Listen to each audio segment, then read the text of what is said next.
تو اہل جنت کہیں گے اللہ تو نے ہمارے چہروں کو سفید کر دیا جب لوگوں کے چہرے سیاہ تھے، تو نے ہمیں جہنم کی آگ سے بچا لیا، تو نے ہمیں جنت میں ڈال دیا، تو نے دنیا کی ہر نعمت ہمیں عطا کر دی، اب کس چیز کی کمی رہ گئی؟ نبی صلی اللہ علیہ وسلم نے فرمایا کہ اللہ تعالیٰ پھر نور کے جو پردے ہیں ان کو حکم دیں گے، وہ ہٹ جائیں گے اور اہل جنت اپنے رب کو دیکھیں گے۔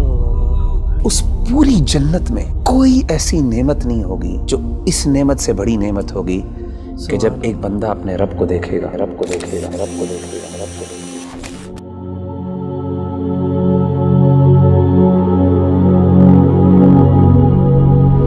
آج کے جو ماڈرن ایشوز ہیں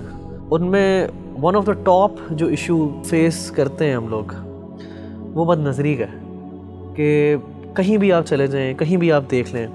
بڑا مشکل ہوتا ہے اپنی نظر کو بچانا اور اس چیز سے اپنے آپ کو بچا لینا جو اللہ سبحانہ و تعالیٰ نے منع کی ہے۔ تو کیسے آج کل کا نوجوان اور کیسے ہم لوگ جو ہیں بچ سکتے ہیں کہ ہماری نظریں بد نہ ہو اور ہم لوگ ایسی چیز میں نہ پڑ جائیں جو اللہ سبحانہ و تعالیٰ سے حرام ہے؟ دیکھیں ربی بھائی، سب سے امپورٹنٹ فیکٹر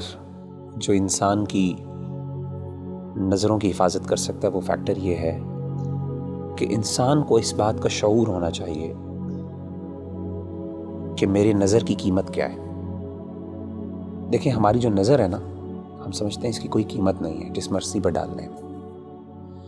لیکن آپ کو یہ پتہ ہونا چاہیے اور ہم میں سے ہر بندے کو یہ پتہ ہونا چاہیے کہ اس نظر کی اتنی بڑی قیمت ہے۔ کیوں؟ کیونکہ اس نظر نے اللہ رب العزت کو دیکھنا ہے جنت۔ قیامت کے دن نبی صلی اللہ علیہ وآلہ وسلم نے فرمایا جب اہل جنت کو اللہ جنت میں بھیج دیں گے نا تو اللہ جنتیوں سے سوال کریں گے کہ اے میرے بندو هل تريدون شيئا ازيدكم، کیا تمہیں کوئی چیز اور بھی چاہیے تاکہ میں تمہیں دوں؟ تو اہل جنت کہیں گے اللہ کون سی ایسی نعمت ہے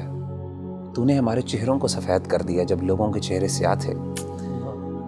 تو نے ہمیں جہنم کی آگ سے بچا لیا، تو نے ہمیں جنت میں ڈال دیا، تو نے دنیا کی ہر نعمت ہمیں عطا کر دی،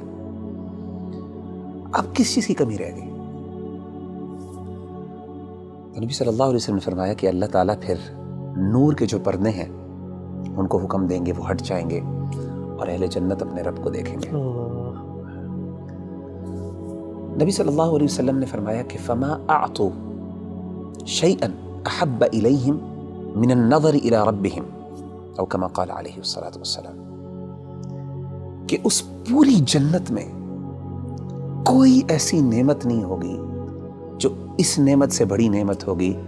کہ جب ایک بندہ اپنے رب کو دیکھے گا۔ اور صحابہ نے بڑے حیران ہو کے پوچھا، انہوں نے کہا کہ اللہ کے رسول هل نرى ربنا، ہم اپنے رب کو دیکھیں گے؟ کیسے دیکھیں گے؟ مطلب they were like imagining the situation۔ صحیح مسلم کی حدیث ہے، آپ صلی اللہ علیہ وسلم نے فرمایا هل تضارون في رؤية القمر ليلة البدر، کیا اندھیری رات میں جب 14ویں کا چاند نکلتا ہے، اندھیرے میں بالکل گھپ اندھیرا ہوتا ہے، اس میں 14ویں کا جب چاند نظر آتا ہے، فل مون جسے ہم کہتے ہیں، کیا آپ کو کبھی مشکل ہوئی ہے اس چاند کو دیکھتے ہوئے؟ اسی طریقے سے آپ نے پوچھا کیا سورج جب بادل نہیں ہوتے تو اس ٹائم سورج دیکھتے ہوئے کوئی مشکل لگتی ہے؟ انہوں نے کہا کہ نہیں، انکم ترون ربکم کذالک، اسی طریقے سے تم اپنے رب کو دیکھو گے۔ سبحان اللہ۔ تو میں سمجھتا ہوں کہ جب انسان کو یہ شعور ہو جائے نا اور اس کو یہ پتہ چل جائے کہ ان نظروں نے اللہ رب العزت کو دیکھنا ہے قیامت کے دن، اور ان کا شرف اور ان کا سٹیٹس اور مقام یہ ہے، تو کوئی بندہ یہ پسند نہیں کرے گا کہ جن نظروں نے اتنی پاکیزہ ذات کو دیکھنا ہے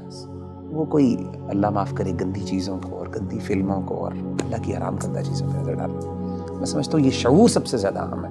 اور یہ ہمیں اپنے ہمیشہ ذہن میں رکھنا چاہیے۔